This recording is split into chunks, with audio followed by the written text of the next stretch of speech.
So most discussions of free will be informed by the neuroscience. And what they'll point out, rightly, is that they can predict, if they measure your brain activity, in many cases, they can predict dozens of milliseconds before what you're going to do. So if you're a neurobiological reductionist, what you would say is this shows that brain activity is responsible for your decisions, and brain activity is responsible for your conscious experiences. And the brain activity is doing both. But space-time is doomed. And neurons don't even exist when they're not perceived. So what's really going on here? So we're probing an interface object, a brain, and getting hints about something in this network of conscious agents outside of space-time. And the projection of this conscious agent dynamics into space-time, into this particular avatar, Hoffman or whoever it is, the subject in the neuroscience experiment. So first I would disagree with the neuroscientists. Neurons do not exist when they're not perceived. Do neurons have any causal powers? No, zero causal powers, because they don't even exist. So neurons cause none of our brain activity. So what's going on? So neurons cause none of our behavior, and they cause none of our choices. So what's going on there? Neurons don't exist. Okay. The only time you have a neuron is when someone actually sees a neuron, like through a microscope. Otherwise, there are no neurons. So when you measure neural activity, that measurement occurs, and that exists. So that's the headset thing. This is the VR headset. Right. So which will take some time, especially for viewers that are new to this. It's going to take some time to digest that. That's right. So if someone says, I don't believe in free will because I think the brain is creating all of our actions, then I say the brain doesn't even exist when it's not perceived. It creates none of your actions. So that can't be the reason why we say that there's no free will. Now, I might still say that Dawn, this avatar, doesn't have free will. But then it would be from a deeper theory in which the one is the only entity that has free will, that's making choices. This avatar that's called Don Hoffman, yeah. and what that avatar thinks it's choosing in the moment. One could say there's no free will for the Hoffman avatar because the only free will is in the one. But when I look at our mathematics, it looks like there's a notion of free will in the mathematics, of choice, that goes recursively down the entire network of conscious agents. In some sense, as we group together conscious agents, we get bigger and bigger conscious agents. And at each agent, you can profitably talk about the free will choices of that agent. So we get a mathematically, what we would call a scale-free decomposition of free will choices. So in some sense, you could say, yes, only the one has free will. And yet it's very useful to unpack that. And the mathematics allows us to unpack that into all these little micro free will choices.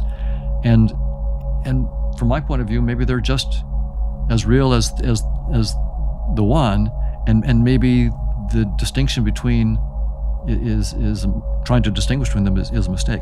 So just to summarize, most people who deny free will say that it's forced. Our behaviors are forced by our brain activity, and I assert that brains don't even exist when they're not observed. So brains cause none of our behavior.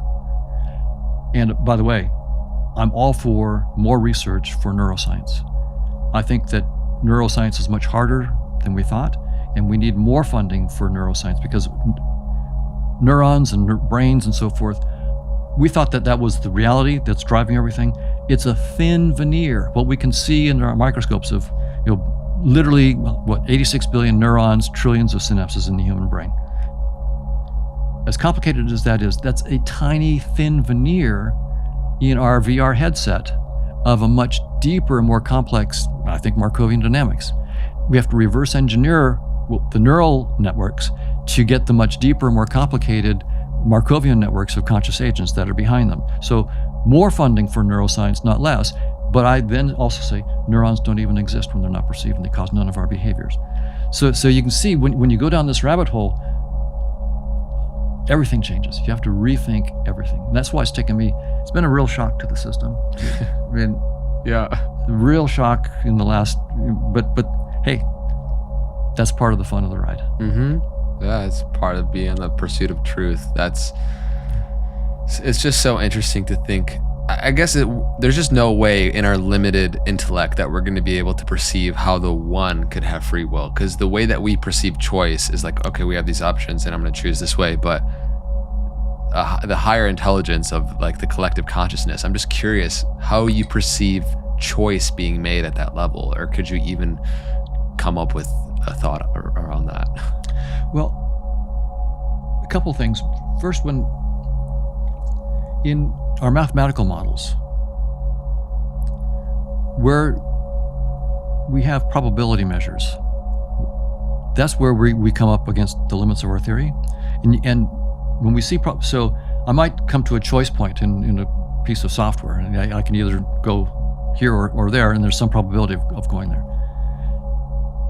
Or in like quantum theory, when you look at the wave function of a particle, there's certain probability for it being here or there. When you see probabilities, you are face to face with the limits of your knowledge. And there are two kinds of interpretation we give. One is to say it's objective chance, just raw objective chance. And that's typically a physicalist. And the other is, no, there's some kind of free choice that was made.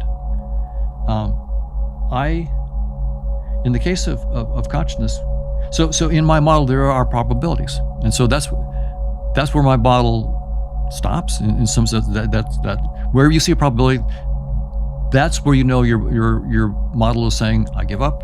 I just have to do a random number generator here. I don't know what's going on, and that's where your theory, in some sense, stops. Free will, maybe. I have this intuition that there is a choice.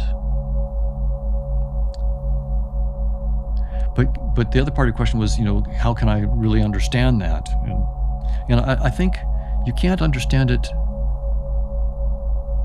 intellectually, in knowledge, but as spiritual tradition would say, you can understand it by being it. You are the one. So when you let go of your knowledge temporarily, you are that. But then when you come back, you can't really put it back into words, or at least the words become, maybe the distinction between free will and no free will then becomes silly. Yeah. When you go deeper, in some sense, anything that you can say is perhaps ultimately trivial compared to the reality that you are. But on the other hand, you can know it not intellectually, but by being it in silence. It's that gnosis, right. The body intelligence. A mutual friend of ours, Robert Grant, he said, perhaps destiny is the free will of the higher self. Yes, right.